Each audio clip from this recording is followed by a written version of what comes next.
En esta clase culminaremos nuestro estudio de los tipos de transición política que se han producido después de la Segunda Guerra Mundial, analizando transiciones a la democracia que han acontecido en contextos en que el Estado ha sufrido importantes irregularidades.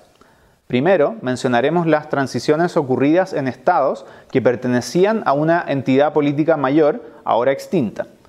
Segundo, nos referiremos a casos de ausencia de una efectiva autoridad política centralizadora. Por último, aludiremos a violaciones de derechos cometidas en estados multiétnicos.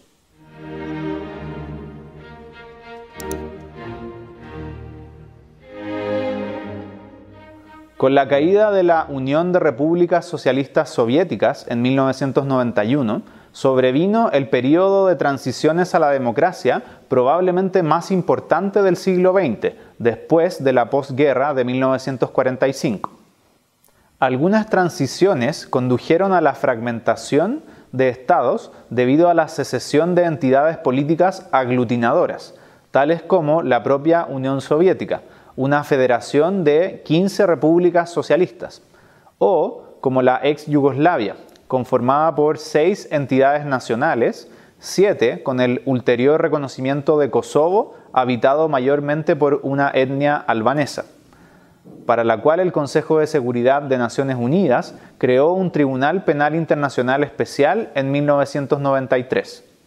Otras condujeron a la desaparición de estados, como la extinta República Democrática Alemana. En los países europeos que solían encontrarse bajo la órbita soviética, el régimen comunista depuesto o transformado controlaba todas las actividades políticas, económicas y sociales. Producido el cambio político, se precisaba de los antiguos funcionarios, incluyendo a jueces, policías, profesores y burócratas, para el funcionamiento del Estado. Por otro lado, buena parte de la verdad sobre las violaciones cometidas contra los derechos humanos constaba en archivos contaminados de la policía secreta del régimen depuesto. Asimismo, en muchos de estos países se llegó a aplicar una cuestionable política de lustration o depuración, que consistía en descalificar para ciertos cargos públicos o posiciones de responsabilidad comunicacional a quienes se estimaba habían colaborado con el régimen comunista.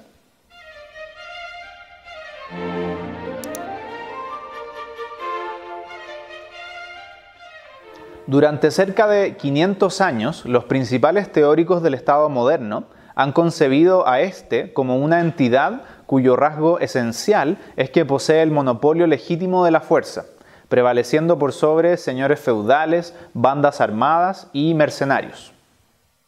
Por ello, cuando el Estado fracasa en la imposición del orden interno frente a grupos armados organizados con los que debe luchar de manera prolongada, se habla de guerra civil o guerra de secesión, y a veces incluso de estados fallidos.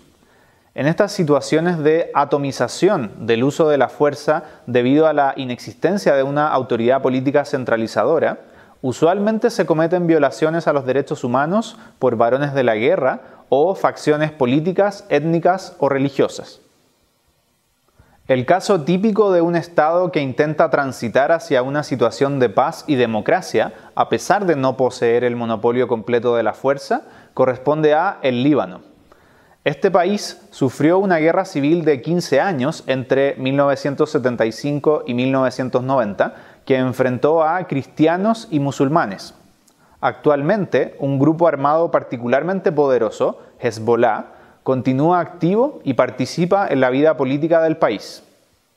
Durante la primera década del siglo XXI, la violencia política ha continuado en la forma de asesinatos de políticos y militares. Uno de estos atentados, un explosivo detonado en 2005 en Beirut, que mató a 22 personas, incluyendo al ex primer ministro Rafik Hariri, motivó la creación de un tribunal especial ad hoc por el Consejo de Seguridad de Naciones Unidas en 2007. Otros ejemplos de estados azotados durante décadas por la guerra civil y la violencia política son Sierra Leona, donde se instituyó una corte especial híbrida o internacionalizada en 2002 para investigar crímenes de guerra y de lesa humanidad; la República Democrática del Congo, respecto de la cual la Corte Penal Internacional ha conocido de una serie de investigaciones por crímenes contra el derecho internacional a partir de 2004; y Sri Lanka, donde luego de más de 2 décadas de conflicto armado interno, el gobierno logró derrotar a la milicia armada conocida como los Tigres Tamil en 2009. Estas experiencias, en las que han intervenido tribunales ad hoc o permanentes, ponen de manifiesto la importancia de la medida de la justicia criminal para lograr los objetivos de la transición a la democracia, es decir, la prevención de nuevas atrocidades y la reparación de las víctimas.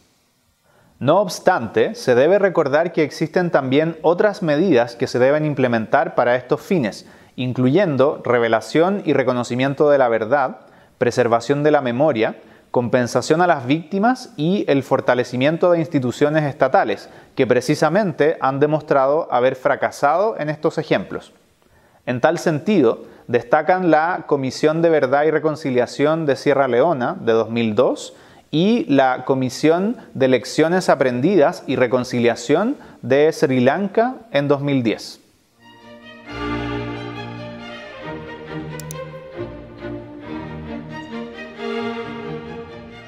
Todo Estado requiere de la existencia de una población, la que puede o no corresponder a una nación homogénea.